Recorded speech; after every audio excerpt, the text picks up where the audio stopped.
We've been taking a break from the fifth way, that we were going back through the fundamentals for several months so that we could focus on Lent. And maybe not Lent specifically every Sunday, but themes associated with what Lent is all about. Lent is a time of deprivation, traditionally, but not just for penance and not as punishment for our sins, but trying to quiet everything down. The deprivation is by way of stripping away all the distractions that are constantly present in our lives. Any life, any conscious person has got that voice in their head that is pecking away. But in our culture right now, in our technology right now, it's just a barrage.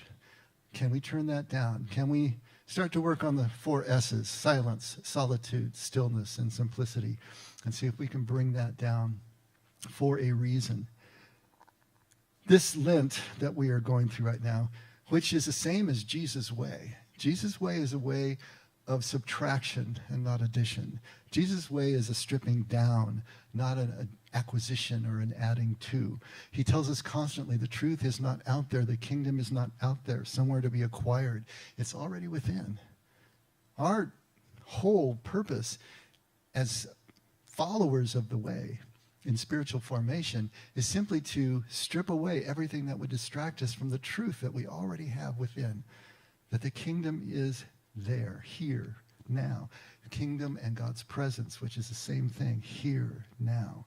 And so this authentic spiritual formation that we are trying to work our way through with the effect as a launching pad, as a base, is all about this subtraction, not about the addition.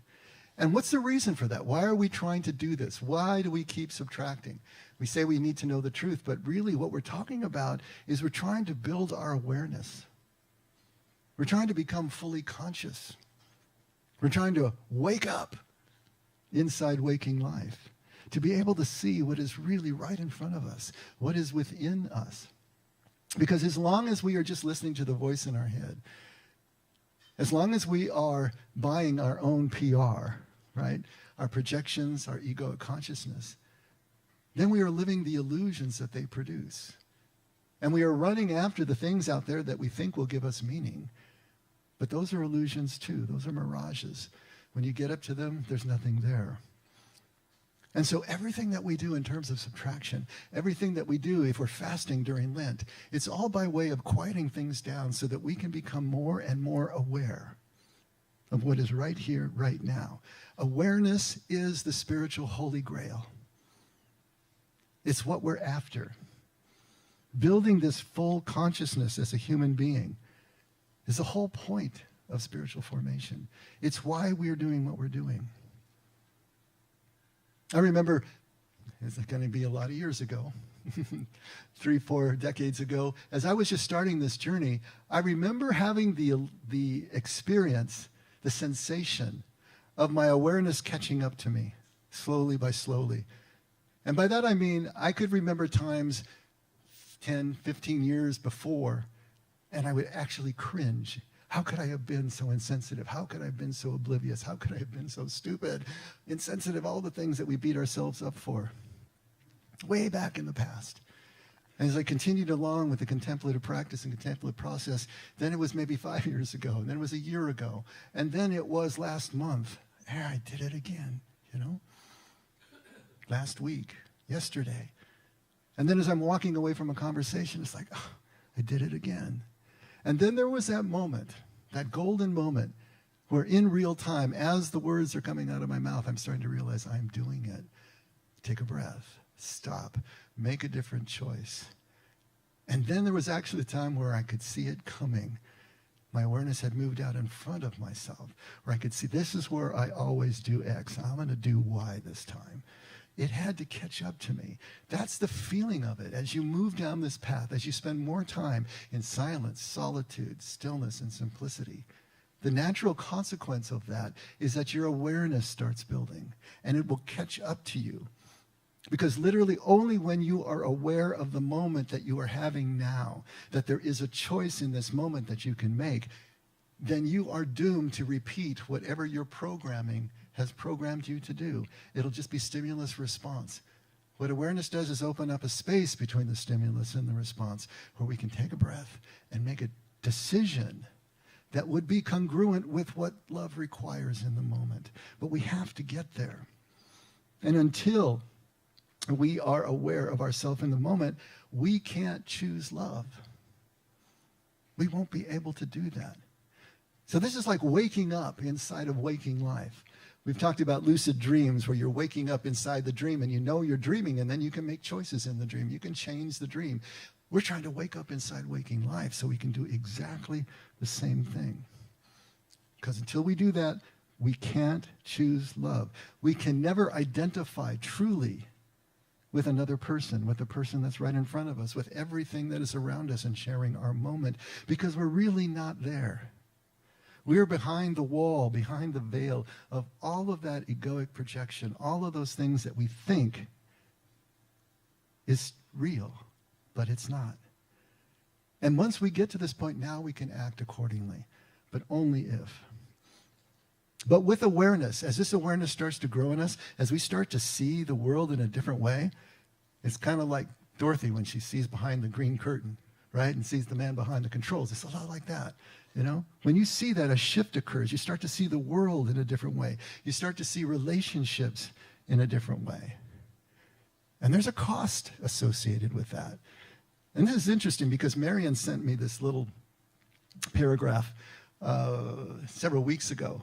And I thought that it so accurately described what it feels like as you're moving through this waking up, this growing awareness. I wanted to read it to you. The title of it is The Cost of Awakening. He writes, "You will question yourself more times than you can count. People who once understood you will start looking at you differently. Some will say you've changed. Others will quietly step back. The conversations that once felt normal will begin to feel empty. The environments that once felt safe will start to feel small. Awakening does that. It stretches your awareness until the old version of your life no longer fits the same way. You'll see patterns you can't ignore anymore. You'll notice how fear drives behavior, how ego hides inside certainty, how many people are acting from survival rather than truth. That clarity is uncomfortable. It separates you from your illusions that you once shared with everyone else. There will be moments where you wish you could go back to not seeing so much, but you can't unsee it. Awakening isn't a comforting story you adopt. It's the gradual dismantling of everything that was never truly you. It strips away the roles, the expectations, the borrowed beliefs, until what remains is something quieter, but stronger. Less approval, less noise, more honesty. And while the path can feel lonely at times, what you gain is something most people spend their entire lives searching for: the freedom to finally live as who you actually are. What did Jesus say? He said, "You think that I came to bring peace on earth? I didn't come to bring you peace. I came to bring you a sword." Now, we got to be careful here because the word here used for peace is not shalom. He is the Prince of Peace, the Prince of Shalom, which is the greatest amount of health and wealth and clarity and awareness and consciousness and presence that is possible in a human life. Here the word is shayna. Shayna means calm and tranquility. Now you get what he's talking about? If you follow me, you're not going to have calm and tranquility. You're going to have the edge that divides. And where is that division going to be felt first? It's going to be felt in your own family, where husbands are going to be set against wives and parents against children. Because as soon as we move off in this new direction, as soon as we start to grow our awareness to the point that we feel life in a different way and it doesn't fit in the same way, all of those tensions are going to start really becoming apparent to us. And so he didn't come to bring us that kind of peace. The context for what he said was in family relationships, but I want to extend that to say he's also talking about internal tensions, what happens within us not just between us and others as we're moving off in this other direction that they don't get yet and they can't follow yet. But what's happening inside? There is that disorientation that you will feel. There is the disturbance of the stripping away. It is our wilderness experience, that 40ness that we're constantly talking about. The 40ness of Lent is that time of disturbance, that time where all of this is roiling about inside of us. This 40ness, this time, can be begun with an external traumatic event. That trauma, that loss can trigger it. But unless we follow that up with intentionally engaging in the process, it's not going to do us any good, because that trauma creates a victim. If we don't intentionally engage the process behind the awakening that that loss created, we are going to be permanently relegated to the role of victim now. And what we want to do is move from victim to student, where whatever has happened to us, no matter how difficult for us to process and accommodate in our lives, now is teaching us something. We're not just victims. We haven't just been perpetrated upon. Something has happened that opened up a window that we hadn't opened by ourselves. What are we going to do with that? But even as we engage awareness, there are pitfalls to the process.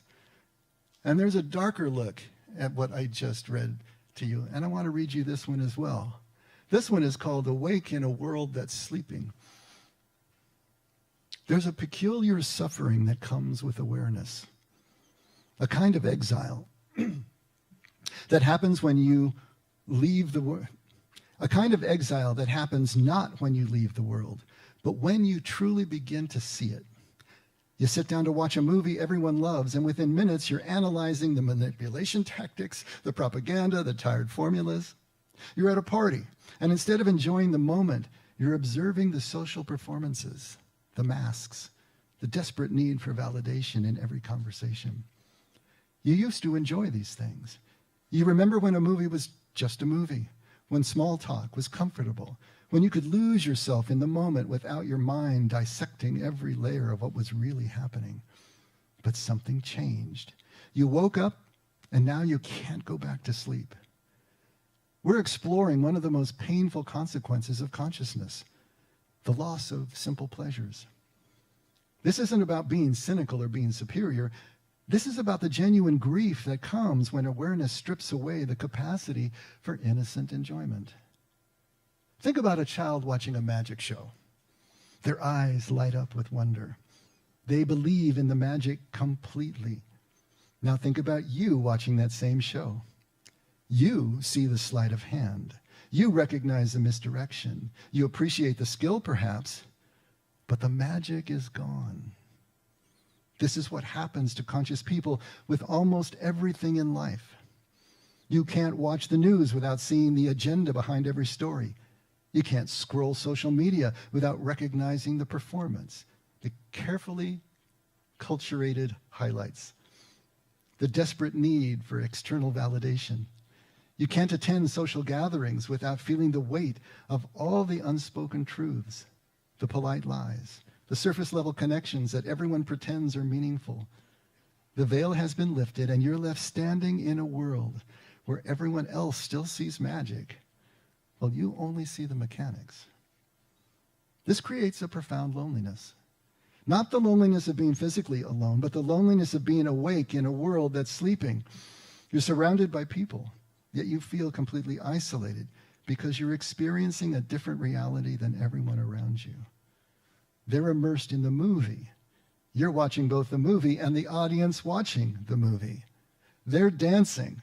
You're observing the dance and wondering why everyone agreed to pretend that this matters. And here's what makes this particularly painful. You can't explain this to people without sounding arrogant or depressed. If you try to share what you see, you become the problem. You're ruining the fun. You're too negative, too critical, too intense. So you learn to stay quiet, to nod along, to perform enjoyment while feeling nothing but a hollow awareness of the performance itself. It's the nature of the game we're all playing. that life is a grand play. And we're all actors who've forgotten we're acting. The tragedy of consciousness is that you remember you're in a play, while everyone else remains blissfully immersed in their roles. You see the stage, the props, the scripts, everyone's following. And once you see it, you can't unsee it. You see, this is where conscious people get stuck. They oscillate between two painful positions. Either they force themselves to participate in things they no longer find meaningful, wearing a mask of enthusiasm, or they withdraw, becoming isolated and bitter, unable to connect with anyone because no one else seems to see what they see. Both positions are exhausting. Both positions are forms of suffering. Pretty dark, huh? Now, this is not the end of the story, don't worry. But here's the thing. Once we learn the magic trick, will you ever see it the same way again? Really? Once you master any skill whatsoever, whatever it is, whether it's music or whether it's art, whether it's cabinet making, it doesn't really matter. Whatever that skill is, you can never recreate the initial experience the first time you experienced it. You're seeing it from the inside out now. You're seeing all the scaffolding. You're seeing the structure of it. You're seeing how it works. And that view for you will be forever changed in whatever area you apply yourself. That's not a bad thing. It's just the way it works. But what if it is? What if the magic trick? What if the skill that you've learned is actually life itself? What if now you can see through all of life, every moment that you live, down to the fundamental truth? How does that change things for you? Y'all remember the movie The Matrix? Okay. You know the story. I think most of you know the story. So there was a war between humans and AI, and the humans lost. And so what the AI machines have done is to use human beings as their power source. They put the whole population in induced coma, and they hook them up to a computer program that simulates the world that we know right now, this world at the beginning of the 21st century. And so people live their entire lives asleep in this sort of goo, and it's in coma, but living their lives fully inside the matrix, inside the simulation of the world that they think that they know. But there are always some who kick at the goads. There are always some who wake up inside that simulation, and they can see the matrix. They understand what it is. And some of them can escape, and they create a human resistance that is working against the machines from the sides. But it's a difficult existence. They're eating this gray goo for everything because it has everything a body needs, but they're remembering the things from the world, even though it was an illusion. But they can remember what that was like, what that tasted like as they live the hardships of the resistance. And in the movie, there's one guy who's had enough. He's tired of the gray goo. He wants to go back. And so he's willing to betray his entire crew and all of humanity to be plugged back in the matrix. And he's meeting the machine program who's going to help him with this in a sumptuous restaurant. They're in a 5-star restaurant, white tablecloths, and he's sitting there with a 3-inch steak, bloody rare, on his plate, and a glass of wine, and even a cigar burning in the ashtray on the table. And he says, I know this isn't real, as he holds up a bite full of perfectly cooked steak. He says, and when I put it in my mouth, the matrix will tell me that it's tender and juicy and delicious. After all these years of fighting through the resistance, you know what I've learned? Ignorance is bliss. He says, I don't want to remember nothing. Nothing do you understand. And I want to be rich and important, like an actor, whatever you desire. See, this is the red pill and the blue pill. What are you going to do? Do you take the red pill and see the truth and live reality as it is? Or do you take the blue pill and go back asleep again? This is a choice that we all have to make. And the choice leads to a conundrum that we have to face as human beings. And we could probably put it this way. We can't fully appreciate what we have right here, right now, in our lives, in life, we can't fully appreciate it if we don't see or remember ultimate truth and reality as it really is. We'll never be able to fully appreciate this without that truth underneath. But if we are fully conscious, if we can see and remember ultimate truth and reality, then you know that what you have here is not real in the sense of being ultimately truthful, ultimately meaningful. So how can you engage it or enjoy it if it's not ultimately meaningful? See, this is a question that we read in Ecclesiastes. Right? Solomon goes through his whole life doing everything that is possible for a human to do, and at the end of his life he realizes it was vanity. It was hevel. It was meaningless. It was a striving after the wind, because it all ends in death. Everyone ends up equal in death. But he does realize something beyond that, that what we do have is this moment, these relationships. What is right in front of us, both the work that we do and the relationships that we enjoy. And there is nothing better than for a human to plug him or herself right there. These are my words now. It may look and feel like a contradiction or a conundrum, what we're talking about here. But it's not. It's simply a choice, like everything else in life. The greatest participation in life that we can muster as humans comes from the vantage of being completely conscious and aware. It is the whole reason for our presence here and the purpose of our lives. But once we see reality, the rift opens between us and life as we knew it, as others still know it.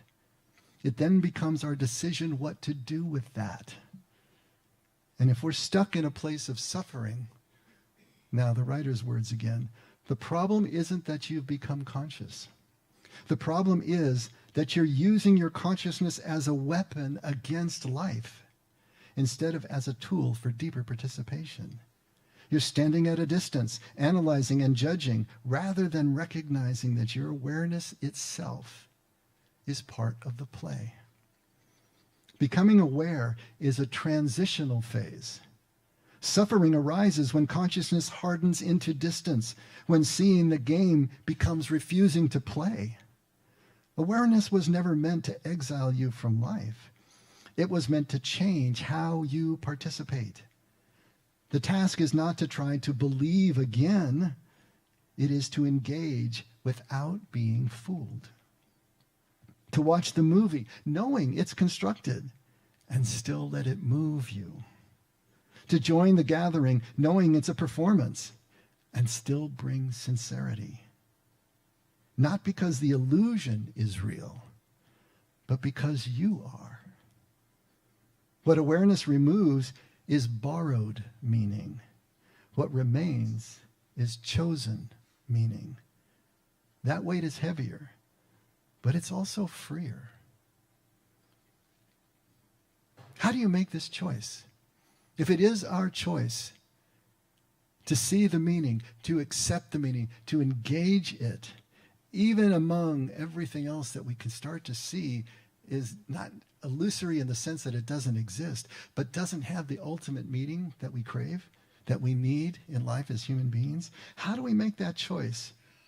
Even as our awareness is growing, right? Even as we're waking up in life. And this is where Jesus comes to the rescue. Not everything here now is illusion. Not everything here now in this life is ultimately meaningless. The writer says that we are real inside the illusion. What Jesus is saying is beyond that, love is real.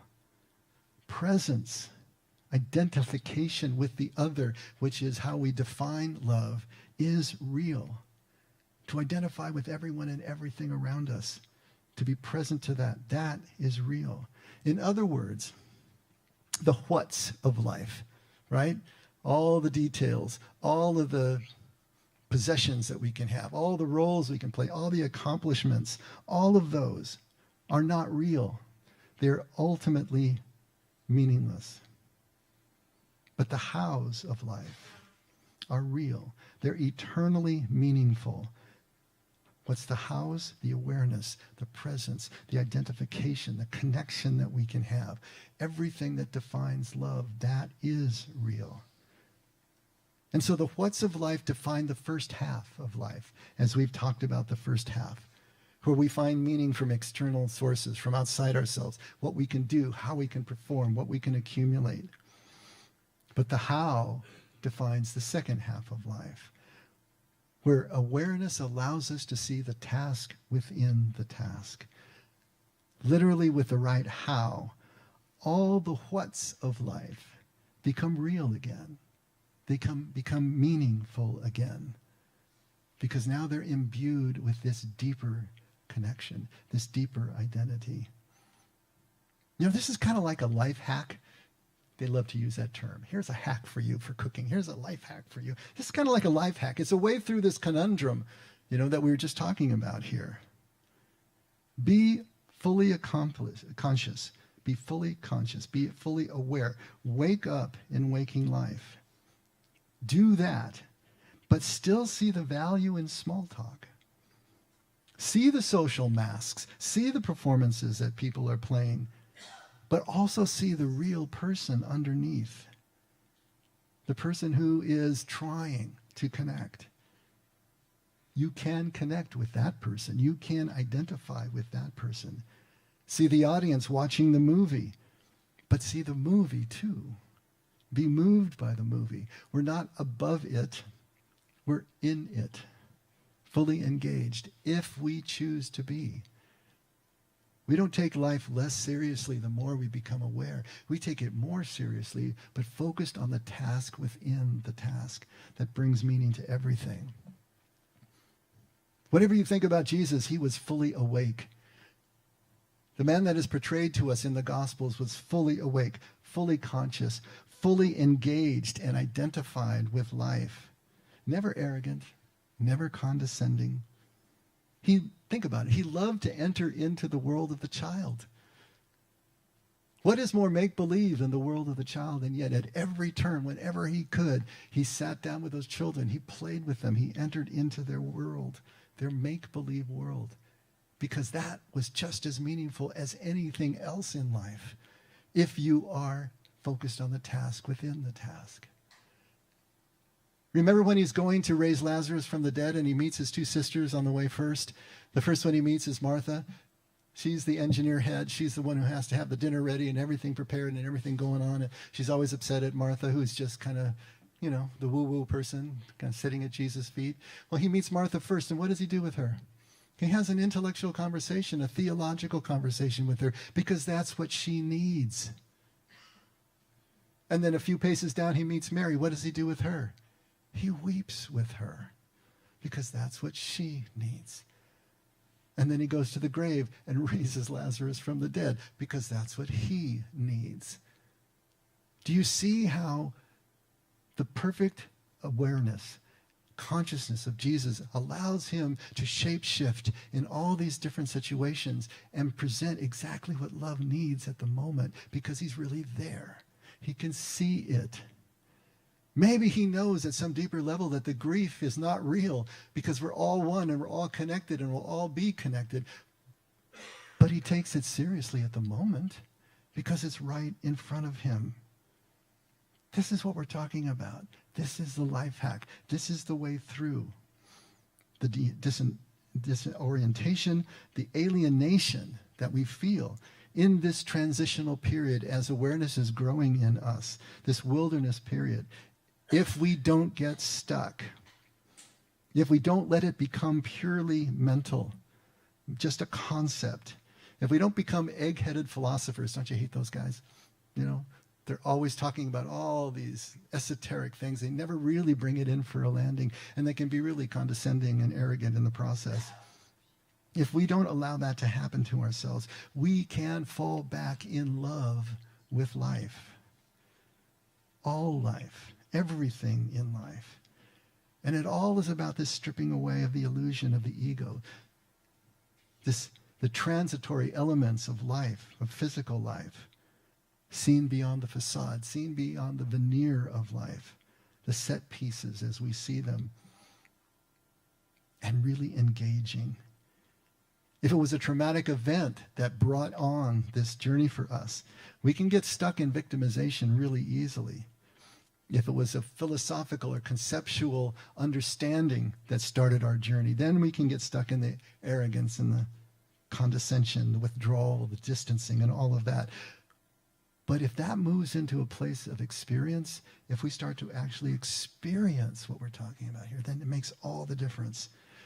This is where the 4 S's come in: silence and solitude and stillness and simplicity. That's what ushers us in to the experience. That's what brings us back in touch with life, even as we're seeing it differently, which allows us to fall back in love with life. The journey can start with a trauma. The journey can start with a philosophical argument. The journey can even start with psychedelics, if you want to go that far, as motivation for the journey. But we need to do the work of contemplation. We need to create a contemplative lifestyle, incorporating the 4 S's. And when we do, that is worldview shattering. It will break everything we thought we knew. And it's a process. Now, the genius of the liturgy that we have had, handed down to us for 2 millennia now, is that the first 5 days of Holy Week, which is next week after next, are outlining the process, how we become more and more awake, more and more aware. Think through it just really quickly with me. Next Sunday is Palm Sunday.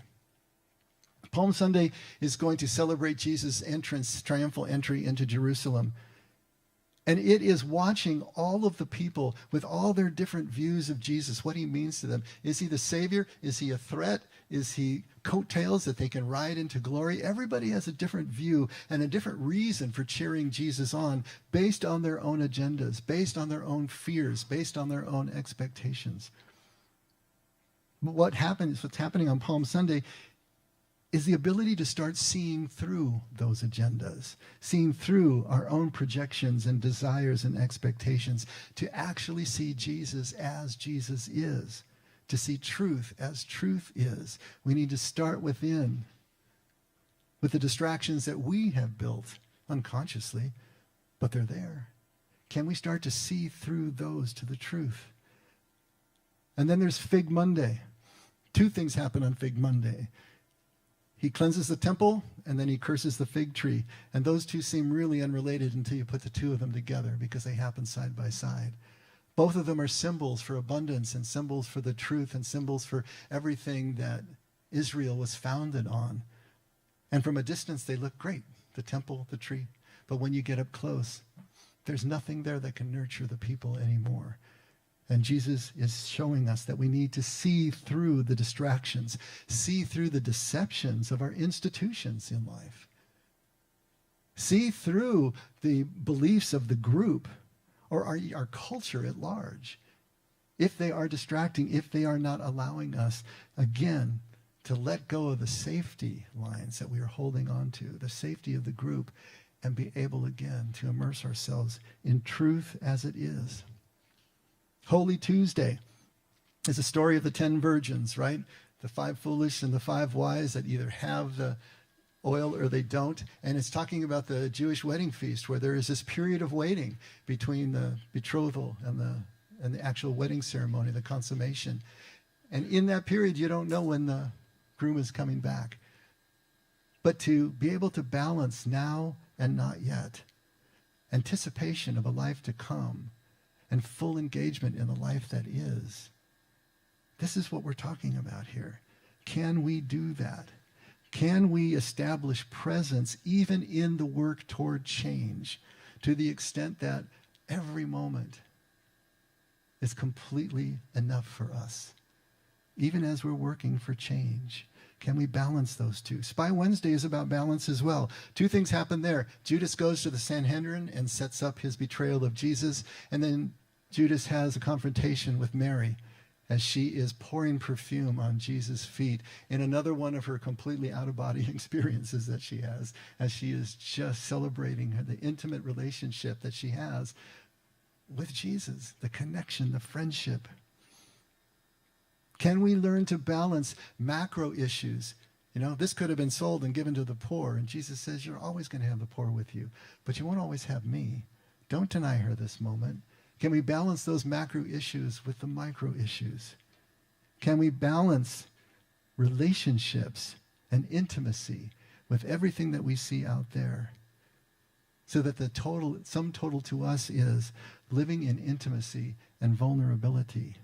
Can we learn to balance justice and mercy? Justice for the group and mercy for the individual. All these things need to be balanced, just like now and not yet needs to be balanced. And finally, the fifth day is Maundy Thursday. And it's a busy day.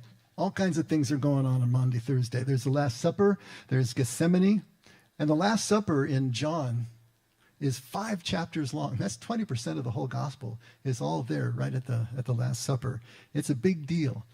And Jesus' farewell discourse to his followers is chapters 14 through 17. So there's a lot of weight placed here in John's gospel for what happens on Maundy Thursday at the Last Supper. And there are 4 actions that Jesus takes within just the Last Supper itself. And they're all about oneness. They're all about identity. That everyone is one, just as Jesus and the Father as one. So let's take a look at these, because this is important. All those first 4 days are preparing us for this day where we can break through into this kind of unity. At John 13, starting at verse 1, this is the washing of the feet. Now, before the feast of the Passover, Jesus, knowing that his hour had come, that he would depart out of this world to the Father, having loved his own who were in the world, he loved them to the end. Now, I want you to just think about that first sentence. Jesus, knowing that his hour had come. This is the fully conscious one. This is the awareness of Jesus. He can read the tea leaves. He can read the moment. Whether it was supernatural knowledge or whether he was just so aware, he knew what was going on. And yet, what did he choose to do? He chose to stay connected. He chose to stay engaged in everything. He didn't separate himself. He didn't withhold. He didn't withdraw. He stays with them to the end, despite knowing what he knows and knowing what is going to happen. During supper, the devil, having already put into the heart of Judas Iscariot, the son of Simon, to betray him, Jesus, knowing that the Father had given all things into his hands and that he had come forth from God and was going back to God, knowing all of that, that's amazing stuff, right? Got up from supper and laid aside his garments, and taking a towel, he girded himself. Then he poured water into the basin and began to wash the disciples' feet and to wipe them with the towel with which he was girded. And so he came to Simon Peter, and he said to him, and Simon said to Jesus, Lord, do you wash my feet? And Jesus answered and said to him, what I do you do not realize now, but you will understand hereafter. And Peter said to him, never shall you wash my feet. Jesus answered him, if I do not wash you, you have no part with me. And Simon Peter said to him, Lord, then wash not only my feet, but also my hands and my head. So there's Peter for you. Now, we don't understand the story to the extent that they would in that culture, because washing feet was the dirtiest, most degrading, humiliating chore that anybody could do. You couldn't even in that culture compel a Jewish slave to wash the feet of your guests. You could do it to a Gentile slave, but not a Jewish slave.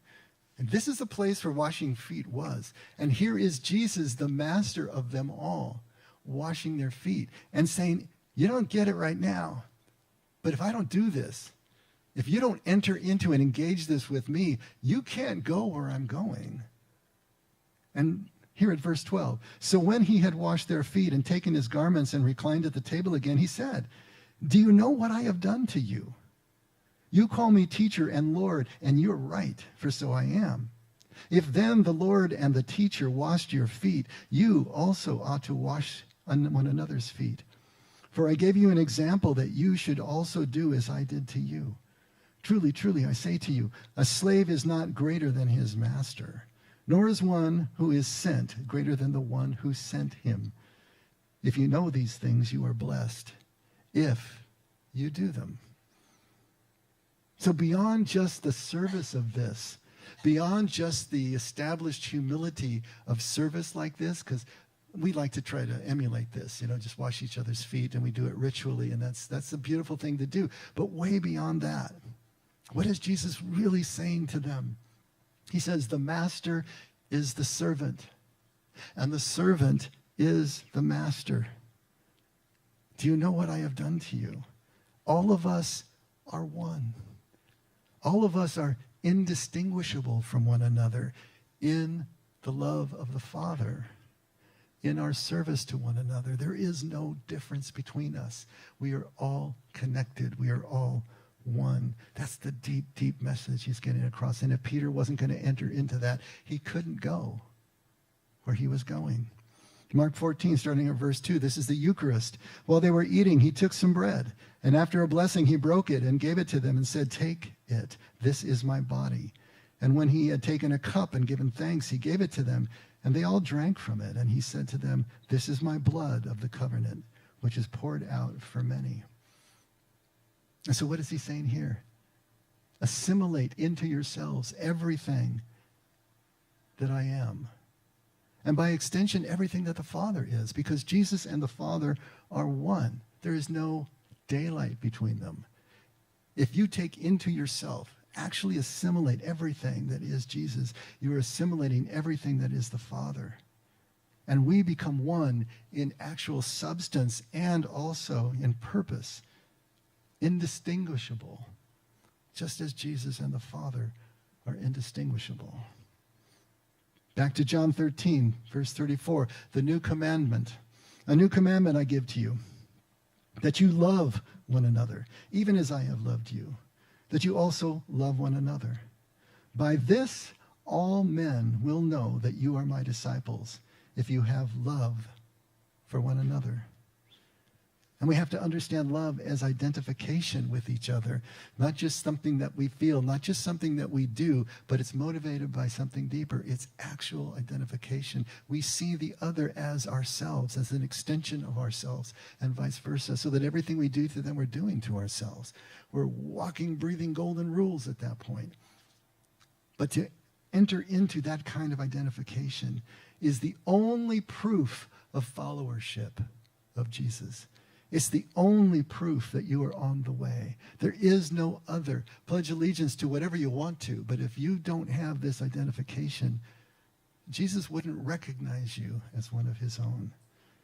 And finally, at John 17, starting at verse 20, this great unity prayer. It encompasses the entire chapter 17 in John's gospel, but just a taste. I do not ask on behalf of these alone, but for those who also believe in me through their word, that they may all be one. Even as you, Father, are in me and I in you, that they also may be in us, so that the world may believe that you sent me. We are all one. Every single one of us, just as Jesus and the Father are one. When Jesus comes back from the wilderness, he realizes that, he recognizes that, he's living that identity, that oneness. His prayer right now here at John 17 is for every single one of us to come to that same realization, that same knowing of this truth of absolute unity. And so there it is. There is the process of waking up. Aren't you glad you came this morning? It starts within. And it moves without, always in that direction, just the way kingdom starts within and moves without, never the other way. Has to start within, because that's where the truth is in terms of where we are. And then we have this process, first to see through the illusions that our self creates, the illusions that our ego creates within, then to see through the illusions that our groups and our institutions are establishing for us and around us and binding us in with. And then third, to learn to balance now and not yet, anticipation with presence, and to learn then to balance the micro and the macro, justice and mercy, intimacy and rule following, if you will. And then finally to come to identify with the oneness that is everything. This is the process. This is the way it works down, all in preparation for Good Friday. which is then the complete surrender, the consummation of it all, the laying down of life for another. That is the expression of ultimate trust. In John, Jesus says, "It is finished." And the word there, finished, can mean complete, accomplished. In Luke, he says, "Into your hands I commend my spirit." And this isn't just about physical death. We need to remember that. That's the original context. But Jesus also says, pick up your cross daily, deny yourself, and follow me. This is a learning to surrender in the same way, more and more, every single day and moment of our lives, to let go, to lose ourselves and each other in the moment that we're having. Not letting ourselves go into the illusion of the physical life, not the egoic consciousness that we have escaped from, but into the actual relationships that we're talking about.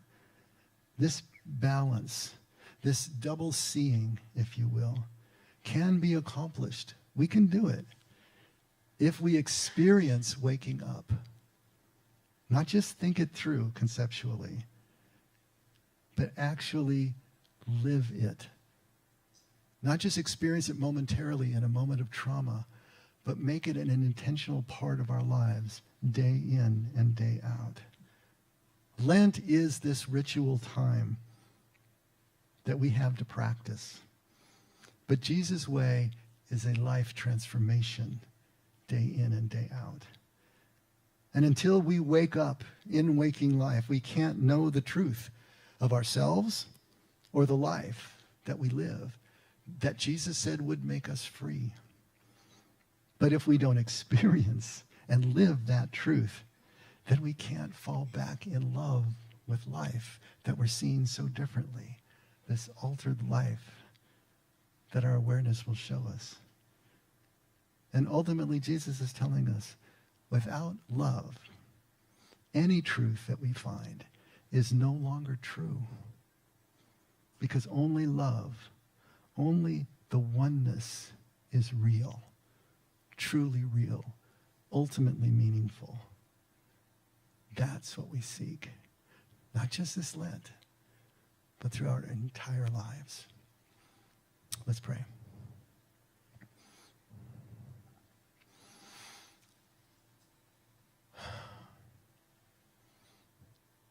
Father, again, thank you for this Lent. Thank you for this time that brings our attention to what we're really doing here.